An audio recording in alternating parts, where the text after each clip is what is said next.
আসসালামু আলাইকুম, কী অবস্থা সবার, কেমন আছেন?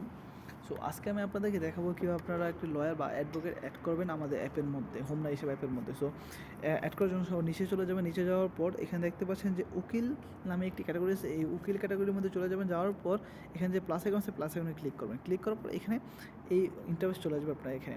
আসার পর এখান থেকে আপনার এই গ্যালারি থেকে একটি আপনার যে ব্যক্তি বা আছে ওনার ছবি আপনি এখানে সিলেক্ট করে দেবেন। তো আমি এখানে জাস্ট আপনার দেখানোর জন্য এখানে ইমেজ সিলেক্ট করছি। তো এখানে ব্যক্তির নাম দিয়ে দিবেন, যিনি অ্যাডভোকেট বা আইনজীবী আছে ওনার নামটা এখানে আপনি দিয়ে দেবেন। দেওয়ার পর এখানে যে পদবি, এখানে আপনার পদবি লিখে দিবেন। আপনি কোন পদে আছেন সেই পদবিটা আপনি এখানে লিখে দিবেন। তারপর হচ্ছে কত বছর অভিজ্ঞতা, আপনার যে একটু অভিজ্ঞতা আছে, আপনাদের কত বছর ধরে এই পেশা নিয়োজিত, আপনার কত বছর ধরে এই পেশায় কাজ করতেছেন, সেই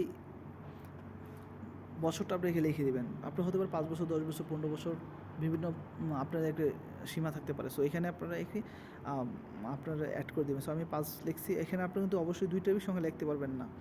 সো আপনার এখানে 2 টেবিল সংখ্যা লিখতে পারবেন না। আপনারা অনেকেই যদি এখানে, সো আমি এখানে 5ই লিখে দিয়েছি, ঠিক আছে? তারপর হচ্ছে ঠিকানা। এখানে আপনার ঠিকানা লিখে দেবেন, আপনার গ্রামের নাম অথবা আপনি যে জায়গায় থাকেন লিখতে চাইলে এখানে লিখে দেবেন, অথবা চাইলে আপনি যে কোনোভাবে লিখতে পারেন। যে ঠিকানা দিতে চান আপনি মানুষকে, যে ঠিকানা আপনি মানুষকে পাঠাতে চান, ঠিক ওই ঠিকানাটা আপনি এখানে লিখে দেবেন। তারপর হচ্ছে কোন কোর্টে অবস্থিত, অনেকেই এসে কুমিল্লা জজ কোর্টে থাকে, অনেকে এসে হাইকোর্ট আছে, তো সুপ্রিম কোর্ট আছে। তো আপনি যেই কোর্টে আপনি অবস্থান করেন বা যেই কোর্টে আপনি বর্তমানে রানিং অবস্থায় আছেন, ডিউটি পালন করেন, সে ওই কোডের নামটা এখানে লিখে দেবেন। তারপর হচ্ছে আপনার একটা ইমেল দিয়ে দেবেন এখানে। তারপর হচ্ছে এখানে আছে ফেসবুক পেজ বা আইডি। আপনার যদি ফেসবুক পেজ বা কোনো আইডি থাকে তাহলে ফেসবুক বা পেজ বা আইডির ওই লিঙ্কটা কপি করে এখানে দিয়ে দেবেন, যেন মানুষ আপনার ফেসবুকে যোগাযোগ করতে পারবে এতে। আর হচ্ছে মোবাইল নাম্বার, অবশ্যই এখানে একটি মোবাইল নাম্বার দিবেন, এখানে একাধিক মোবাইল নাম্বার অ্যালাউ না। সো এখানে যে কোনো একটি আপনারা যে কোনো মোবাইল নাম্বার দিবেন। তো মোবাইল নাম্বার দেওয়ার পর এখানে যে চেম্বার যুক্ত করবেন, এখানে আপনার যে চেম্বার বলতে বোঝাচ্ছে যে আপনি যদি কুমিল্লা জজ করে থাকেন তাহলে আপনার গ্রামে আপনি বিভিন্ন জায়গায় আপনি চেম্বার রাখতে পারেন। শুক্রবার বা শনিবার আপনি এখানে বসেন, সময় দেন, মানুষের সাথে কথা বলেন। সো এই জন্য আপনার চেম্বার চাইলে যুক্ত করার জন্য এখানে চেম্বার যুক্ত করুন বাটনে ক্লিক করার পর এখানে বিভিন্ন ইনফরমেশন দিতে হবে। সেটা হচ্ছে প্রথম হচ্ছে আপনার চেম্বারের নাম। ধরুন আপনি আপনার এলাকায় বা বাজার, আপনার এলাকার বাজারের মধ্যে আপনি একটি চেম্বার দিয়েছেন, সেই চেম্বারের যে নামটা দিয়েছেন আপনি ওই নামটা এখানে লিখে দেবেন।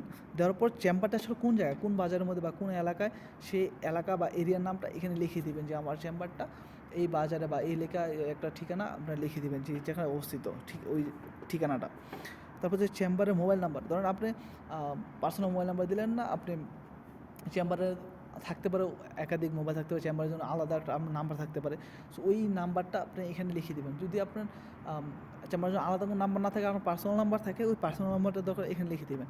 কিন্তু বাট এখানে একটা নাম্বার দেবেন যেন মানুষ আপনার সাথে যোগাযোগ করতে পারে যে এই চেম্বারের জন্য, বা এই চেম্বারের সাথে আপনার সাথে সম্পর্কিত যে চেম্বারটা আছে ওই চেম্বারে মানুষ যোগাযোগ করতে পারে, আপনার সাথে যোগাযোগ করতে পারে। তারপর হচ্ছে পরামর্শের সময়, ওই যেটা বলছিলাম যে আপনি সপ্তাহে যেদিন বসেন, ধরুন শুক্রবার বসছেন, শুক্রবার কটা থেকে কটা বসেন, বা শনিবারে কটা থেকে কটা বসতেছেন, ওই তথ্যটা ওই টাইমটা এখানে লিখে দেবেন। শুক্রবার সকাল 10টা থেকে বিকাল 5টা পর্যন্ত, ঠিক ওই সময়টা এখানে লিখে দেবেন যে শুক্রবার সকাল 5টা থেকে সকাল 9টা থেকে বিকাল 5টা পর্যন্ত। তারপর হচ্ছে গুগল ম্যাপ লিঙ্ক। এই গুগল ম্যাপ লিঙ্কটা খুব ইম্পর্টেন্ট, কারণ হচ্ছে যে অনেকে আছে আপনার বাজার চিনে বা এলাকা চিনে না, এলাকা চিনে বা আপনি কোন জায়গায় বসেন, কোন দোকানে বসেন সেটা চিনে না।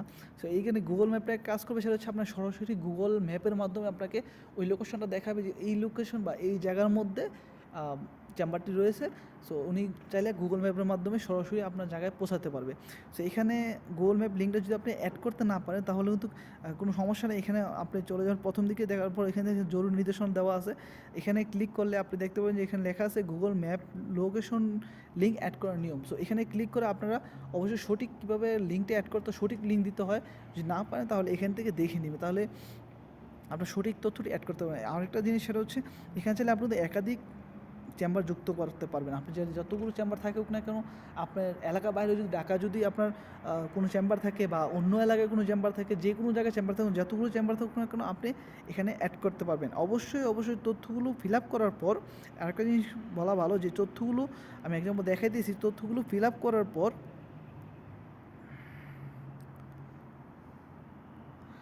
আমরা যে তথ্য থাকবে এই তথ্যগুলো ফিল আপ করার পর এখানে যে সেভ বাটন আছে এই সেভ বাটনে অবশ্যই ক্লিক করতে হবে। সেভ বাটনে ক্লিক না করলে তো আপনার তথ্যগুলো কিন্তু অ্যাড হবে না। সো আপনাকে তথ্যগুলো ফিল আপ করার পর অবশ্যই সবসময় এই সেভ বাটনে ক্লিক করতে হবে। আপনি যে তথ্যগুলো ফিল আপ করার পর এখানে বাইরে ক্লিক করে এখান থেকে বাইর হয়ে যান, তাহলে তো আপনার তথ্যগুলো অ্যাড হবে না। সো আশা করি বুঝতে পারছেন। সো আপনি যখনই তথ্যগুলো ফিল আপ করবেন, তথ্যগুলো ফিল আপ করে এখানে সেভ বাটনে ক্লিক করে দেবেন, তাহলে আপনার তথ্যগুলো আপলোড করার সময় আপলোড হবে। আপনি যদি আপলোড করেন সেক্ষেত্রে একই নিয়ম, আপনার তথ্যগুলো এখানে লেখার পর সেভ বাটনে ক্লিক করতেই হবে। তারপরে শিক্ষাগত যোগ্যতা, আপনি কতটুকু লেখাপড়া করছেন বা আপনি কোন সার্টিফিকেট অর্জন করছেন, কোন ডিগ্রি অর্জন করছেন, সেই ডিগ্রিগুলো এখানে লিখে দেবেন যে আমি এই ডিগ্রি অর্জন আছে আমার, মানুষের বোঝার সুবিধার ক্ষেত্রে। তারপর হচ্ছে কনসালটেশন ফ্রি, আপনার আপনার সাথে যে কথা বলবে আপনার একটা ফ্রি আছে অবশ্যই, রাইট? সো আপনার যে ফ্রিটা এখানে আপনি লিখিয়ে দিবেন আপনার কোন কারণে আপনার সাথে কথা বলতে আইলে কত টাকা খরচ করতে বা কত পারিশ্রমিক আপনি নিয়ে থাকবেন, সেটা আপনি এখানে লিখে দিবেন। এখানে চাইলে আপনি একাধিক প্লাস এখানে ক্লিক করে একাধিক তথ্য অ্যাড করতে পারবেন। একটি ঘরের মধ্যে একাধিক তথ্য দিবেন না। সো একটি ঘরের মধ্যে একটি দিবেন। আপনার যদি একাধিক দরকার প্রয়োজন পড়ে এখানে প্লাস আইকন আছে, প্লাস আইকনে ক্লিক করে আপনি যতগুলো তথ্য আপনার মনে হয় ততগুলো তথ্য আপনি এখানে অ্যাড করতে পারবেন, কোনো সমস্যা নেই। অবশ্যই সবগুলো আলাদা আলাদা লিখবেন। তারপর হচ্ছে আইনি সেবাসমূহ, মানে আপনার কাছে গেলে মানুষ কী আইনি সেবা পাবে, আপনি কী আইনি সেবা প্রদান করে থাকেন, সবাই তো সব আইনি সেবা প্রদান করে থাকে না। তো আপনি স্পেসিফিক যে আইন নিয়ে বা যে কেসগুলো লড়ে থাকেন আদালতের মধ্যে হ্যান্ডেল করেন, সেই স্পেসিফিক এগুলো আপনার এখানে লিখে দেবেন, যেন মানুষ বুঝতে পারে যে আপনার কাছে গেলে মানুষ এই আইনগুলোর সহায়তা পাবে। তো এখানে আপনার অবশ্যই আবার এর তো একই সেম অপশন যে আপনার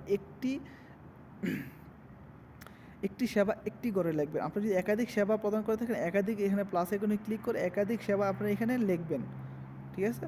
এখানে একাধিক সেবা আলাদা আলাদা করে লিখবেন, একটি ঘরের মধ্যে একাধিক লিখবেন না। আমি বলতেছি একটি ঘরের মধ্যে একাধিক লিখবেন, আপনার যতগুলো প্রয়োজন হবে এখানে প্লাস আইকনে ক্লিক করে আলাদা আলাদা লিখবেন। লেখার পর সম্পূর্ণ কমপ্লিট হওয়ার পর আবার চাইলে আপনি চেক করে নিতে পারেন। চেক করে নেওয়ার পর এখানে যে আইনজীবী তথ্য যোগ করুন বাটন আছে, এই তথ্য যোগ করুন বাটনে ক্লিক করবেন, তাহলে কিন্তু আপনার তথ্যটি অ্যাড হয়ে যাবে। অ্যাড হওয়ার পর আপনার এই তথ্যটি প্রথম অবস্থা পেন্ডিংয়ে থাকবে, কারণ অ্যাডমিন আপনাকে তথ্যটি রিভিউ করবে যে আপনার তথ্য যে দিচ্ছেন সব কিছু ঠিক আছে কিনা। যদি ঠিক থাকে সাথে সাথে আপনার অ্যাপ্রুভ করে দেবে, আর যদি কোনো সমস্যা থাকে তাহলে রিজেক্ট করে দেবে। সো রিজেক্ট করে দেওয়ার পর কোনো ঘাবড়ানোর কোনো নাই যে রিজেক্ট করেছি কারণ, বা রিজেক্ট করে কী কারণ রিজেক্ট করছে সেটা কিন্তু লিখে দেবে। সো আপনারা ওই অনুযায়ী ওটা দেখে আপলোড করবেন। আপডেট করার পর তারপরে অ্যাডমিন আবার সেটাকে রিভিউ করবে, যদি সঠিক তথ্য ঠিক থাকে সরাসরি আপনার অ্যাপ্রুভ করে দেবে। এখানে আপনার ডাটা ডিলিট করবেন। যদি আপনি বারবার একই ভুল করেন তাহলে আপনার যে তথ্য আছে বা আপনার যে পোস্টটা আছে এটা ডিলিট করে দেবে অ্যাডমিন থেকে।